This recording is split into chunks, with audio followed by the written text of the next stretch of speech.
പിതാവിൻ്റെയും പുത്രൻ്റെയും പരിശുദ്ധാത്മാവിൻ്റെയും നാമത്തിൽ ആമേൻ. എൻ്റെ പ്രിയപ്പെട്ടവരെ, ഇന്ന് മെയ് 10 ഞായറാഴ്ച, അമ്മേ പരിശുദ്ധ അമ്മേ, അമ്മേ പരിശുദ്ധമേ, ദൈവമാതാവേ, കൃപാസനത്തിലൂടെ ഞങ്ങൾക്കും ഞങ്ങളുടെ ദേശത്തിനും അമ്മ മധ്യസ്ഥം തേടി തന്ന എല്ലാ അനുഗ്രഹങ്ങൾക്കും കൃപകൾക്കും ഞങ്ങളിപ്പോൾ ഹൃദയം നിറഞ്ഞ നന്ദി പറയുന്നു.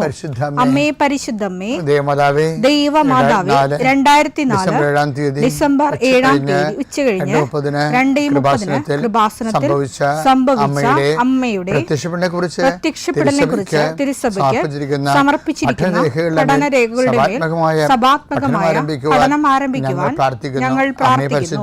അമ്മേ പരിശുദ്ധമേ, ഭൂസ്വർലോകങ്ങളുടെ രാജ്ഞിയായ അങ്ങേയ്ക്ക് ഭൗമസംരക്ഷണത്തിനായി പ്രപഞ്ചപ്രകൃതിയെ തന്നെ തിരുസഭ പ്രതിഷ്ഠിക്കുവാൻ ഈ പ്രത്യക്ഷീകരണം വഴി ഇടയാക്കണമേ. പരിശുദ്ധമേ, ജപമാല മാതാവേ, സകല കൃപാസനം പ്രാർത്ഥനയോടും ചേർത്ത് ഞങ്ങളിപ്പോൾ പ്രാർത്ഥിക്കുന്ന ഈ കുടുംബത്തിന്റെ പ്രത്യേക നിയോഗം പറ മക്കളെ.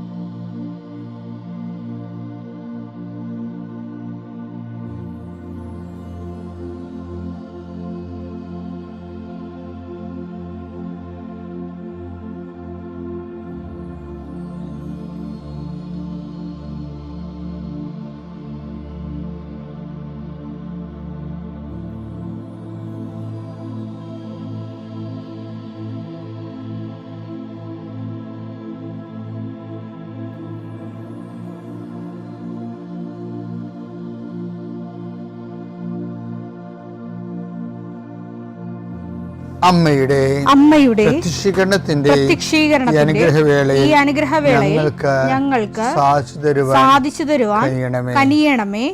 ആമേൻ. വിശ്വാസ പ്രമാണം. സർവശക്തനായ പിതാവും ആകാശത്തിന്റെയും ഭൂമിയുടെയും സൃഷ്ടാവുമായ ദൈവത്തിൽ ഞാൻ വിശ്വസിക്കുന്നു. അവിടുത്തെ ഏകപുത്രനും ഞങ്ങളുടെ കർത്താവുമായ ഈശോ മിശിഹായിലും ഞാൻ വിശ്വസിക്കുന്നു. ഈ പുത്രൻ പരിശുദ്ധാത്മാവിനാൽ ഗർഭസ്ഥനായി കന്യകാമറിയത്തിൽ നിന്ന് പിറന്ന് പൊന്തിയോസ് പീലാത്തോസിന്റെ കാലത്ത് പീഡകൾ സഹിച്ച് കുരിശിൽ തറയ്ക്കപ്പെട്ട് മരിച്ച് അടക്കപ്പെട്ട് പാതാളങ്ങളിൽ ഇറങ്ങി മരിച്ചവരുടെ ഇടയിൽ നിന്ന് 3-ാം നാൾ ഉയർത്ത് സ്വർഗത്തിലേക്ക് എഴുന്നള്ളി സർവശക്തിയുള്ള പിതാവായ ദൈവത്തിന്റെ വലതുഭാഗത്തിരിക്കുന്നു. അവിടെ നിന്ന് ജീവിക്കുന്നവരെയും മരിച്ചവരെയും വിധിക്കുവാൻ വരുമെന്നും ഞാൻ വിശ്വസിക്കുന്നു. പരിശുദ്ധാത്മാവിലും ഞാൻ വിശ്വസിക്കുന്നു. വിശുദ്ധ കത്തോലിക്കാ സഭയിലും പുണ്യവാന്മാരുടെ ഐക്യത്തിലും പാപങ്ങളുടെ മോചനത്തിലും ശരീരത്തിന്റെ ഉയർപ്പിലും നിത്യമായ ജീവിതത്തിലും ഞാൻ വിശ്വസിക്കുന്നു. ആമേൻ. സ്വർഗ്ഗസ്ഥനായ ഞങ്ങളുടെ പിതാവേ, അങ്ങയുടെ നാമം പൂജിതമാകണമേ. അങ്ങയുടെ രാജ്യം വരണമേ. അങ്ങയുടെ തിരുമനസ് സ്വർഗത്തിലെ പോലെ ഭൂമിയിലും ആകണമേ. അന്നു വേണ്ടുന്ന ആഹാരം ഇന്ന് ഞങ്ങൾക്ക് തരണമേ. ഞങ്ങളോട് തെറ്റ് ചെയ്യുന്നവരോട് ഞങ്ങൾ ക്ഷമിക്കുന്നത് പോലെ ഞങ്ങളുടെ തെറ്റുകൾ ഞങ്ങളോടും ക്ഷമിക്കണമേ. ഞങ്ങളെ പ്രലോഭനത്തിൽ ഉൾപ്പെടുത്തരുതേ, തിന്മയിൽ ഞങ്ങൾ രക്ഷിക്കണമേ. ആമേൻ. നന്മ നിറഞ്ഞ മറിയമേ, സ്വസ്തി. കർത്താവ് അങ്ങയുടെ കൂടെ സ്ത്രീകളിൽ അങ്ങ് അനുഗ്രഹിക്കപ്പെട്ടവളാകുന്നു. അങ്ങയുടെ ഉദരത്തിൻ ഫലമായി ഈശോ അനുഗ്രഹിക്കപ്പെട്ടവനാകുന്നു. പരിശുദ്ധ മറിയമേ, തമ്പുരാന്റെ അമ്മേ, പാപികളായ ഞങ്ങൾക്ക് വേണ്ടി ഇപ്പോഴും ഞങ്ങളുടെ മരണസമയത്തും തമ്പുരാനോട് അപേക്ഷിക്കണമേ. ആമേൻ. കർത്താവേ, നിന്റെ ഉന്നതമായ നാമത്തിന് സ്തോത്രം ചെയ്യും. കർത്താവേ, നിന്റെ വിശുദ്ധ പൗരോഹിത്യത്തെ മഹത്വപ്പെടുത്തണമേ. കർത്താവെ, സഭയിലുള്ള സാന്നിധ്യം പ്രകടമാക്കണമേ. 40 വർഷം ഞാൻ അർപ്പിച്ച കൃപാന്റെ യുഗതിയാൽ കൃപാസ്ഥാനത്താറെ ജീവനോടെ പ്രത്യക്ഷപ്പെട്ട മാതാവിൻ്റെ മാധ്യസ്ഥ രോഗികൾ, പീഡിതരെ, മാനസിക സംഘർഷം അനുഭവിക്കുന്നവരെ, ഡിപ്രഷൻ അനുഭവിക്കുന്നവരെ, മരുന്ന് കഴിച്ചിട്ട് ഉറക്കം മൂടുകയും ശരീരം തൂക്കം വെക്കുകയും ചെയ്യുന്നതല്ലാതെ പ്രത്യേകിച്ച് പ്രയോജനമൊന്നും ഇല്ലാതെ ഡിപ്രഷൻ കൊണ്ട് വേദനിച്ച് ജീവിക്കുന്ന ആൾക്കാരെ കർത്താവേ, നീ അവരെ തൊടണമെന്ന് പ്രാർത്ഥിക്കുന്നു. ഓട്ടിസം കുഞ്ഞുങ്ങൾ, ഹൈപ്പർ ആക്ടിവിറ്റി കുഞ്ഞുങ്ങൾ, അവിടെ മാതാപിതാക്കന്മാരെ മനസ്സ് കെട്ടുപോയവരെ, തകർച്ച സങ്കടം കൊണ്ട് അവർക്ക് ജീവിക്കാൻ പറ്റാത്തവർ, ജീവിക്കാൻ വേണ്ടി ജീവിതത്തോട് മൽപ്പിടുത്തം നടത്തുന്നവർ, മരുന്ന് കഴിച്ചിട്ടും രോഗം സുഖമാക്കാതെയും രോഗം പൊറുക്കാതെയും ഇരിക്കുന്നവർ, എൻ്റെ കർത്താവിന് ഉന്നതമായ നാമത്തിൽ സഭയുടെ അധികാരത്തിൽ കുരിശിൻ്റെ അടയാളത്തിൽ ദൈവശക്തിയാൽ നിനക്ക് ദൈവസന്ധിപ്പ് സൗഖ്യം ലഭിക്കട്ടെ. പിതാവും പുത്രനും പരിശുദ്ധാത്മാവായ സർവ്വേശ്വര എന്നേക്കും ആമേൻ. എൻ്റെ പ്രിയപ്പെട്ടവരെ, പിന്നെ ബൈബിളിൽ ഞാനിങ്ങനെ ഇടയ്ക്കിടയ്ക്ക് ഓർക്കണ ഒരു കഥാപാത്രമുണ്ട്. ഈ അപ്പോസ്തലന്മാരുണ്ടല്ലേ, അപ്പോസ്തലന്മാരുടെ വായിൽ കർത്താവിലേക്കുള്ള വഴിയുണ്ട്. ഞാൻ പറഞ്ഞത് അപ്പോസ്തലന്മാരുടെ വായിൽ കർത്താവിലേക്കുള്ള വഴി. അതുകൊണ്ട് നമ്മുടെ അപ്പോസ്തലന്മാരെ ഫോളോ ചെയ്യുമ്പോൾ ഉണ്ടാകുന്ന ഫിലിപ്പോസിന് എനിക്ക് ഇഷ്ടമുള്ള ഒരാളാണ്. ഞാൻ എപ്പോഴും ഓർക്കും ഈ അപ്പോസ്തലന്മാരുടെ കാര്യങ്ങളൊക്കെ ഒത്തിരി നടന്നിട്ടുണ്ടാവുകയും പക്ഷേ ഇത് നിർഭാഗ്യവശാൽ റെക്കോർഡായിട്ടില്ല. ഫിലിപ്പോസിൻ്റെ കാര്യം കുറേ ഡയലോഗ് റെക്കോർഡായി. അതായത് ഫിലിപ്പോസിനോട് കർത്താവ് ഇങ്ങനെ കുറേ സൈദ്ധാന്തികളൊക്കെ സംസാരിക്കുവേ. ഇത് ഫിലിപ്പോസിനോട് കർത്താവ് എല്ലാവരും കൂടി പറയണതാണ്. യോഹന്നാൻ സുവിശേഷം 14:7 നിങ്ങൾ എന്നെ അറിഞ്ഞിരുന്നുവെങ്കിൽ എൻ്റെ പിതാവിനെയും അറിയുമായിരുന്നു. ഇപ്പോൾ മുതൽ നിങ്ങൾ അവനെ അറിയുന്നു. നിങ്ങൾ അവനെ കാണുകയും ചെയ്തിരിക്കുന്നു. ഫിലിപ്പോസ് പറഞ്ഞു. ഫിലിപ്പോസൊക്കെ ഇത് കേട്ടോണ്ടിരിക്കണില്ല. അപ്പോൾ ഫിലിപ്പോസ് മനസ്സിലായി, നിങ്ങൾ എന്നെ അറിഞ്ഞിരുന്നെങ്കിൽ എൻ്റെ പിതാവിനെ അറിയുമായിരുന്നു പറയണില്ലേ. അപ്പോഴേ ഈശോ 2 കൊല്ലമായി ശുശ്രൂഷ തുടങ്ങിയിട്ട്. ഈ 2 കൊല്ലത്തെ ശുശ്രൂഷ കഴിയുമ്പോൾ ഈ അണ്ണന്മാർക്ക് ഈശോനും അറിയാൻ പാടില്ല, പിതാവിനും അറിയാൻ പാടില്ല. ആ രീതി എത്തി. അതാണ് ഈശോ പറയണത്, നിങ്ങൾ എന്നെ അറിഞ്ഞിരുന്നെങ്കിൽ എൻ്റെ പിതാവിനെയും അറിയുമായിരുന്നു. ബൈബിൾ വളരെ രസമായിട്ട് എഴുതിയിരിക്കുന്നതേ ഉള്ളൂ. സംഭവം കോമഡിയാണ്. കാര്യം ഈ അണ്ണന്മാർക്ക് 2 പേരും അറിയാൻ പാടില്ല. അപ്പോൾ ഫിലിപ്പോസ് പക്ഷേ സംഗതി നമുക്കൊരു താങ്ങാണല്ല ഇതെന്ന് മനസ്സിലാക്കിയപ്പോൾ ഫിലിപ്പോസ് പറഞ്ഞു, കർത്താവേ ഞങ്ങൾക്ക് വേറെ ഒന്നും പറയാനില്ല, പിതാവെ ഞങ്ങൾക്ക് കാണിച്ചു തരണം, ഞങ്ങൾക്ക് അത് മാത്രം മതി എന്ന് പറയും. അങ്ങനെയുള്ള നിഷ്കളങ്കത കൊണ്ട് അത് പറയണതാണ്. പക്ഷെ അദ്ദേഹത്തിൻ്റെ ആ ഒരു പിതാവിനെ കാണിച്ചു തരിക എന്ന് പറയുമ്പോൾ, അതായത് ഇത് സ്റ്റീഫനാണല്ലേ പിതാവിനെ കണ്ടത്, ഓർക്കണ്ടല്ല. ഫിലിപ്പോസ് എന്താ ഈശോ പറഞ്ഞത്, ഞങ്ങൾക്ക് പിതാവിനെ കാണിച്ചു തരണം, ഞങ്ങൾക്കത് മാത്രം മതി. ആരാണ് ആദ്യം പിതാവ്? ഇവരുടെ കൂട്ടത്തിൽ, മനുഷ്യന്മാരുടെ കൂട്ടത്തിൽ പിതാവിനെ ആദ്യം കണ്ടത് ആരാണ്? സ്റ്റീഫനാണ് അല്ലേ, എസ്തഫാനോസ്. അപ്പോസ്തല പ്രവർത്തനങ്ങൾ 7:55. എന്നാൽ അവൻ പരിശുദ്ധാത്മാവിനാൽ നിറഞ്ഞ് സ്വർഗത്തിലേക്ക് നോക്കി ദൈവത്തിന്റെ മഹത്വം ദർശിച്ചു. ദൈവത്തിന്റെ വലതുഭാഗത്ത് യേശു നിൽക്കുന്നതും കണ്ടു. പിതാവിന്റെ വലതുഭാഗത്ത് യേശു നിൽക്കുന്നത് കണ്ടു. അപ്പോൾ ആദ്യം കണ്ടത് സ്റ്റീഫനാണ് ശരിക്കും പറഞ്ഞാൽ. അപ്പോൾ എന്താ വിഷയം എന്ന് പറയുന്നത്, ഇതൊരു നിത്യതയിലേക്ക് സ്വർഗത്തിൻ്റെ കവാടം തുറന്നിരിക്കണ കാണുകയാണ്. അപ്പം ഫിലിപ്പോസ് പറഞ്ഞെന്താ, ഞങ്ങൾക്ക് സ്വർഗം കാണിച്ചു തന്നാൽ മതി എന്ന് പറഞ്ഞ് നിർത്താമായിരുന്നു. പക്ഷെ ഫിലിപ്പോസ് നിർത്തണില്ല, ഞങ്ങൾക്ക് അത് മാത്രം മതി എന്ന് പറയും. ക്രിസ്തുവിനോട് പറയാവുന്ന ഏറ്റവും വലിയൊരു പ്രാർത്ഥനയാണത്. വേറെ എന്ത് കാര്യവും ആരോടും നമുക്ക് പറയാം, പക്ഷെ ക്രിസ്തുവിന് മാത്രം ദൈവം നിശ്ചയിച്ചിരിക്കണ അൾട്ടിമേറ്റ് ജോബ് എന്ന് പറഞ്ഞാൽ എന്താണ്? മനുഷ്യരാശിക്ക് പിതാവിനെ കാണിച്ചു കൊടുക്കുക, സ്വർഗം കാണിച്ചു കൊടുക്കുക. അത് ഫിലിപ്പോസിന് അത് കാരണം ഫിലിപ്പോസിൻ്റെ മൈൻഡ് സെറ്റ് ശരിക്കും മനസ്സിലാക്കിയത് പരിശുദ്ധാത്മാവാണ്. അതുകൊണ്ട് സുവിശേഷ വേലയുടെ വലിയ വേലകളൊക്കെ ചെയ്യിക്കണ ആരെ കൊണ്ടാണ്? ഞങ്ങൾക്ക് അതുമാത്രം മതിയെന്ന് പറയുന്ന സ്വർഗരാജ്യത്തെക്കുറിച്ച് ഷണ്ടന്മാരുണ്ടെന്ന് പറയത്തില്ലേ. സ്വർഗരാജ്യത്തെ പ്രതിയുള്ള ഞങ്ങൾക്ക് വേറെ ഒന്നും വേണ്ടെന്ന് പറയണതല്ല, അതിനാണ് സ്വർഗരാജ്യത്തെ പ്രതി ഷണ്ടൻ എന്ന് പറയണത്. അപ്പോൾ ഈ ഷണ്ടൻ വേറൊരു ഷണ്ടനെ കാണും. അവനെ നിത്യരക്ഷയെ കൊണ്ടുവരണത് ഈ സ്വർഗരാജ്യത്തെ പ്രതി. ഞങ്ങൾക്ക് അതുമാത്രം മതി എന്ന് പറയുമ്പോൾ പണം വേണ്ട, കുടുംബം വേണ്ട, ലോകം വേണ്ട, ജീവിതം വേണ്ട, ഞങ്ങൾക്ക് സ്വർഗം മാത്രം മതി. സ്വർഗരാജ്യത്തെ പ്രതി ഇവൻ ഷണ്ടനായിരിക്കും മറ്റു കാര്യങ്ങൾക്ക്. അതാണ് ഞങ്ങൾക്ക് അതുമാത്രം മതി എന്ന് പറയണത്. അപ്പോൾ ഈ ഷണ്ടൻ വേറൊരു ഷണ്ടനെ കാണും. അപ്പോസ്തല പ്രവർത്തനം 8:26. കർത്താവിന്റെ ഒരു ദൂതൻ ഫിലിപ്പോസിനോട് പറഞ്ഞു, എഴുന്നേറ്റ് തെക്കോട്ട് നടന്ന് ജെറുസലേമിൽ നിന്ന് യെരൂശലേമിൽ നിന്ന് ഗാസായിലേക്കുള്ള പാതയിലെത്തുക. ഗാസായിലേക്കുള്ള പാതയിൽ അതൊരു വിജനമായ പാതയായിരുന്നു. അതൊരു വിജനമായ പാതയായിരുന്നു. അവൻ എഴുന്നേറ്റ് യാത്ര തിരിച്ചു. അപ്പോൾ എത്യോപ്യക്കാരനായ ഒരു ഷണ്ടൻ, ഇതാ ഞാൻ പറഞ്ഞു, ഒരു ഷണ്ടൻ. അപ്പൊ സ്വർഗ്ഗരാജ്യത്തിൽ ഷണ്ടനായ എത്യോപ്യ രാജ്ഞിയായ ഫിലിപ്പോസ് എത്യോപ്യ രാജ്ഞിയായ കന്ദാക്കയുടെ ഭണ്ഡാര വിചാരിപ്പുകാരനായ ജെറുസലേമിൽ ഈ ഷണ്ടൻ ജെറുസലേമിൽ ആരാധിക്കാൻ പോയിട്ട് തിരിച്ചു വരികയായിരുന്നു. രഥത്തിലിരുന്ന് അവൻ യേശയ്യായുടെ പ്രവചനം വായിച്ചുകൊണ്ടിരുന്നു. ആത്മാവ് ഫിലിപ്പോസിനോട് പറഞ്ഞു, ആ രഥത്തെ സമീപിച്ച് അതിനോട് ചേർന്ന് നടക്കുക.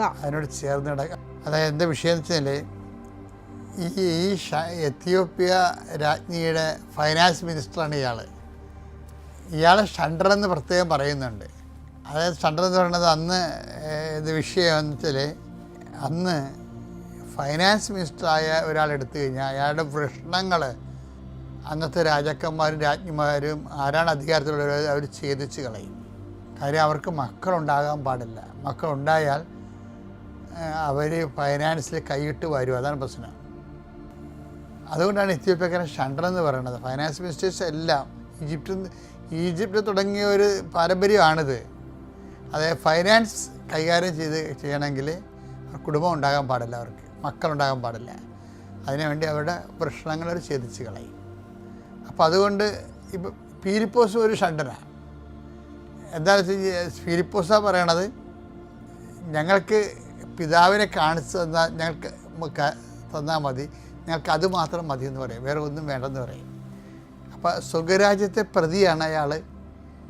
യേശുവിനെ അനുഗമിക്കണമെന്ന് വ്യക്തം. അതുകൊണ്ട് ഈശോ ഇതെല്ലാം കൊണ്ട് മനസ്സിൽ വെച്ചുകൊണ്ടാണ് ഈശോ പറയണത്, മനുഷ്യർ 3-4 തരമുണ്ട്.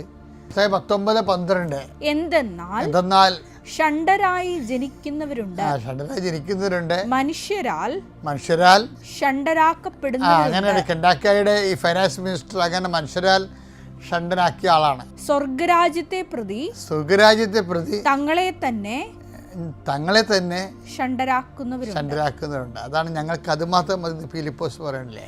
അപ്പം അങ്ങനെയുള്ളവരെയാണ് ഈ ഫിലിപ്പോസിന് എന്തുകൊണ്ടാണ് ഈ വലിയ ഫൈനാൻസ് മിനിസ്റ്ററിനെ പോലുള്ള ആൾക്കാരെ വിശ്വാസത്തിലേക്ക് കൊണ്ടുവരാൻ ഫിലിപ്പോസിനാണ് ദൈവം ഉപയോഗിക്കുന്നത്. കാര്യം എന്താ വെച്ച് കഴിഞ്ഞാൽ, അതിനൊരു കാരണമുള്ള വെച്ച് കഴിഞ്ഞാൽ, ഈ ഷണ്ടന് ജ്ഞാനസ്ഥാനം കൊടുത്തതിന് ശേഷം പിന്നെ ബൈബിൾ പറയണത് ഫിലിപ്പോസിനെ അവിടെ കണ്ടില്ലെന്നാണ്. അപ്പോസ്തല പ്രവർത്തനം 8:38-39. രഥം നിർത്താൻ അവൻ ആജ്ഞാപിച്ചു. അവർ ഇരുവരും വെള്ളത്തിലിറങ്ങി. ഫിലിപ്പോസ് ഷണ്ടന് സ്നാനം നൽകി. അവർ വെള്ളത്തിൽ നിന്ന് കയറിയപ്പോൾ കർത്താവിന്റെ ആത്മാവ് ഫിലിപ്പോസിനെ സമ്മോഹിച്ചു കൊണ്ടുപോയി. ഷണ്ടൻ അവനെ പിന്നീട് കണ്ടില്ല. സന്തോഷഭരിതനായി അവൻ യാത്ര തുടർന്നു. എന്ത് വിഷയം വെച്ച് കഴിഞ്ഞാൽ, അതാണ് ഫിലിപ്പോസ് എന്നെ കർത്താവ് എടുത്ത് മാറ്റണം ഇവിടുന്ന്. കാര്യം വലിയൊരു ഫൈനാൻസ് മിനിസ്റ്ററാണ് ഈ മനുഷ്യൻ ജ്ഞാനസാധപ്പെടുത്തിയിരിക്കുന്നത്. ആ രാജ്യത്തിൻ്റെ ഫൈനാൻസ് മൊത്തം ഇടയിലാണ്. അയാളുമായിട്ട് അറ്റാച്ച് ചെയ്ത് പോകാതിരിക്കാനാണ് ഈ ഈശോയുടെ ആത്മാവിനെടുത്തത്. കാര്യം ഫിലിപ്പോസിനെ മാത്രമേ ഈ ഓപ്പറേഷൻ കൊള്ളത്തുള്ളൂ. എന്താ കാര്യം, ഞങ്ങൾക്ക് പിതാവിനെ കാണിച്ചു തരണം, ഞങ്ങൾക്ക് അതുമാത്രം മതിയെന്നല്ലേ. അപ്പം എൻ്റെ മക്കൾ ഇതിന് വരുന്നൊരു കർത്താവ് നമ്മളെ വളർത്താത്തതിൻ്റെ നമുക്ക് ആത്മീയമായിട്ട് വളരാൻ പറ്റാത്തതിൻ്റെ കാരണം നല്ല ശതമാനം ഒന്നെങ്കിൽ വസ്തു, അല്ലെങ്കിൽ വേറെ എന്തെങ്കിലും വ്യക്തികൾ, അല്ലെങ്കിൽ അധികാരം, ഇതിനോട് അറ്റാച്ച്മെൻ്റ് ഒരു പ്രോബ്ലമാണ്. ഇപ്പോൾ 50 കൊല്ലം കരിസ്മാറ്റിക് മേഖല കേരളത്തിലെ ആത്മാഭിഷേകത്തിൽ വളർന്നെങ്കിലും ഇപ്പോൾ നമ്മൾ വാർഷികം ആഘോഷിക്കുമ്പോൾ ഞാൻ ആ വർഷത്തിൽ പോയായിരുന്നു, നിങ്ങൾ കണ്ടായിരിക്കുമല്ലേ. പക്ഷേ അവർക്ക് മെസ്സേജ് എന്താ കൊടുത്തിരിക്കുന്നത്, ഞാൻ ഫിലിപ്പോസിന് മെസ്സേജാണ് കൊടുത്തത്. ശുശ്രൂഷയിൽ വളരാനും എന്ത് ചെയ്യണം, അറ്റാച്ച്മെൻറ്റുകൾ കുറക്കണം.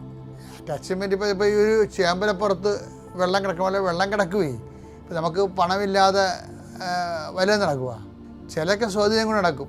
പക്ഷേ നമ്മൾ ആഗ്രഹിക്കുന്ന പോലെ ആഗ്രഹിക്കുന്ന സമയത്ത് നമ്മൾ നടക്കുന്ന പണം വേണം. പക്ഷേ പണത്തോട് നമ്മളുടെ നമുക്ക് പണം ഉണ്ടായിരിക്കുകയും അതേസമയം തന്നെ നമ്മളായിട്ട് അറ്റാച്ച് ചെയ്ത് ചേമ്പലപ്പുറത്തിന് ചേമ്പല വെള്ളം സൂക്ഷിക്കും, പക്ഷേ ചേമ്പല ചീഞ്ഞു പോകത്തില്ല. കാര്യം അതിൻ്റെ മെക്കാനിസം എവിടെയാണ് ഉള്ളത്? വെള്ളത്തിലല്ല ഉള്ളത്, ചേമ്പലയ്ക്കാണ് ഉള്ളത്. അപ്പോൾ ഈ ഒരു വിഷയം നമ്മളെപ്പോഴും നമ്മൾ ശ്രദ്ധിക്കുക. ഇത് വലിയ ശുശ്രൂഷകൾക്ക് നമുക്ക് എന്തുകൊണ്ടാണ് ചെയ്യാൻ പറ്റാത്തതിൻ്റെ കാരണം വെച്ച് കഴിഞ്ഞാൽ അതിന് ഒരു കാര്യം അറ്റാച്ച്മെൻറ്റാണ്. അറ്റാച്ച്മെൻറ്റ് പ്രധാന ദൈവശുശ്രൂഷ മേഖലയിൽ ഉടമ്പടിക്കാർ പ്രത്യേകം ശ്രദ്ധിക്കണം. നിങ്ങൾ എന്തെങ്കിലും കൂടുതൽ സമ്പാദിക്കുന്നുണ്ടെങ്കിൽ അത് കർത്താവിനും അതിനോട് നിങ്ങൾ ആസക്തിയോടുകൂടി അത് നിങ്ങളെ അടിപ്പെടുത്തി കളയുന്ന രീതിയിൽ അത് നിങ്ങളെ കടിഞ്ഞാനിട്ട് നിയന്ത്രിക്കുന്ന രീതിയിലാണോ എന്ന് പരിശോധിക്കണം. എന്ന് വെച്ചറിയോ, ഈ ചിലരെല്ലാം ഒറ്റ ഉടമ്പടി കൊണ്ട് ആ ഒരു കാര്യം സാധിച്ച് ആ ചാപ്റ്ററും ചില ആൾക്കാർ ഇന്നത്തെ കറിക്കായെന്നും പറഞ്ഞുകൊണ്ട് ചില കൊണ്ട് പുഴയെ കൊണ്ട് തോട്ട പൊട്ടിക്കത്തില്ലേ, ഇപ്പം എന്താ നിരോധനം കൊണ്ടെന്ന് തോന്നണേ, തോട്ടായി പൊട്ടിച്ച് അതിൽ നിന്ന് കിട്ടുന്ന മീനും പെറുക്കി അവർ വീട്ടിൽ പോകും. അങ്ങനെ ഒരു റിലേഷൻ ദൈവമായിട്ട് സാധ്യമല്ല. ദൈവം ആദ്യമൊക്കെ ഇപ്പോൾ എപ്പോഴെങ്കിലുമൊക്കെ ഇതുപോലെ ഒരു ആപത്ത് വന്നാൽ സഹായിക്കും. പക്ഷെ നമ്മളുടെ തരം ദൈവത്തിന് അറിയാവുന്ന കാരണം ഉപരി വളർച്ചയ്ക്ക് പറ്റത്തില്ല. 2 Petrus 3:2 വായിച്ചു കേൾക്കാം. നമ്മുടെ കർത്താവും രക്ഷകനുമായ യേശുക്രിസ്തുവിന്റെ കൃപയിലും അവനെക്കുറിച്ചുള്ള അറിവിലും നിങ്ങൾ വളരുവിൻ. ഓരോ ഡെയിലി ബ്രെഡിലൂടെയും കർത്താവിനെക്കുറിച്ചും ആത്മാവിൻ്റെ നിറഞ്ഞ ജീവിതത്തെക്കുറിച്ചും ഈ ഫിലിപ്പോസിൻ്റെ ഒരു നിലപാടിലൂടെ അപ്പോസ്തലന്മാരുടെ ഏറ്റവും വലിയ ശുശ്രൂഷകനായിട്ട് വളരണതിനെക്കുറിച്ചുമാണ് നമ്മൾ ചിന്തിച്ചത്. ആ ഡിറ്റാച്ച്മെൻ്റാണ് ശരിക്കും പറഞ്ഞാൽ മറ്റൊരു വിപ്രതിപത്തി. ഞങ്ങൾക്കത് മാത്രം മതി എന്ന് പറയണില്ലേ. അപ്പോൾ ക്രിസ്തുവിന് 1ാം സ്ഥാനം കൊടുത്തുകൊണ്ട് ജീവിച്ച മറ്റൊരു നഷ്ടപ്പെട്ടാൽ നമുക്ക് വേദന തോന്നാതിരുന്നാൽ നമ്മൾ വളർന്നുകൊണ്ടിരിക്കേണ്ടത് നിങ്ങൾ ഓർക്കണം. Praise the Lord.